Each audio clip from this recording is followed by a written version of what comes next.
एक दिन राजकुमार सिद्धार्थ अपने चचेरे भाई देवदत्त के साथ बाग में घूमने के लिए गए। जहाँ सिद्धार्थ कोमल हृदय का बालक था, वही देवदत्त झगड़ालू व कठोर स्वभाव का था।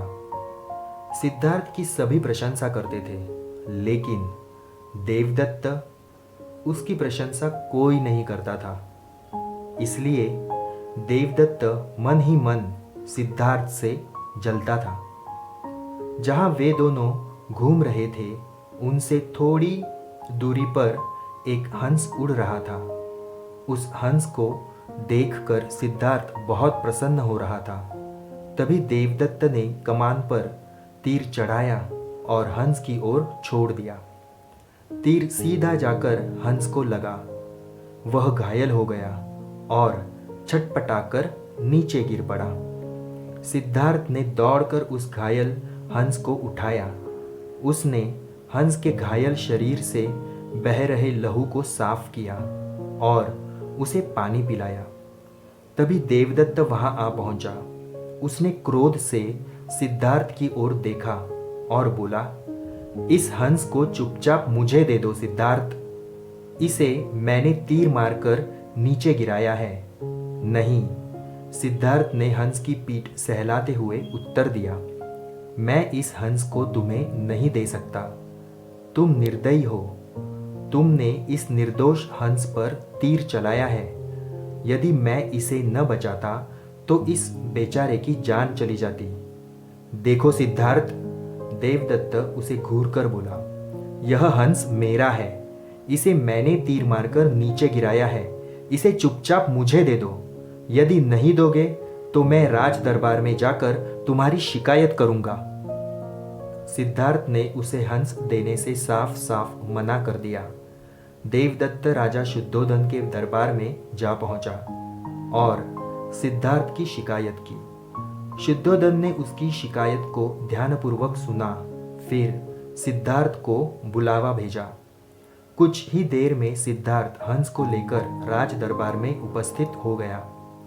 राज दरबार के ऊंचे सिंहासन पर राजा शुद्धोधन बैठे थे। आसपास के नीचे आसनों पर राज्य मंत्री तथा अन्य पदाधिकारी बैठे थे।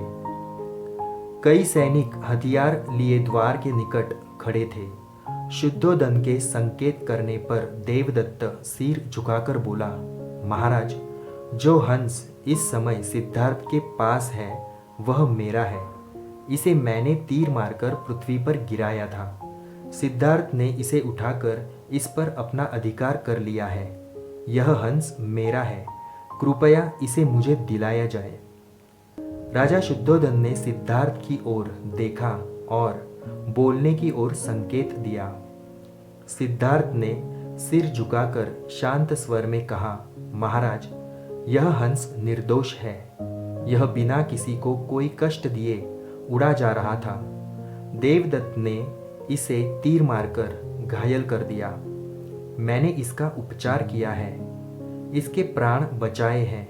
मैं समझता हूँ कि प्राण लेने वाले से प्राण बचाने वाले का अधिकार अधिक होता है। मैं आपसे प्रार्थना करता हूँ कि यह हंस मेरे पास ही रहने दिया जाए।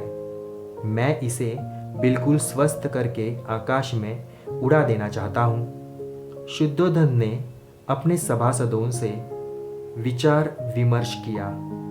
वे सभी एक ही स्वर में बोले, महाराज, राजकुमार सिद्धार्थ का कहना बिल्कुल ठीक है। जीवन लेने वाले से बचाने वाले का अधिकार अधिक होता है। अतः हंस राजकुमार सिद्धार्थ के पास ही रहने देना चाहिए। राजा शुद्धोधन ने सभासदों की बात मान ली। उन्होंने सिद्धार्थ से कहा, इस हंस पर तुम्हारा अधिकार है।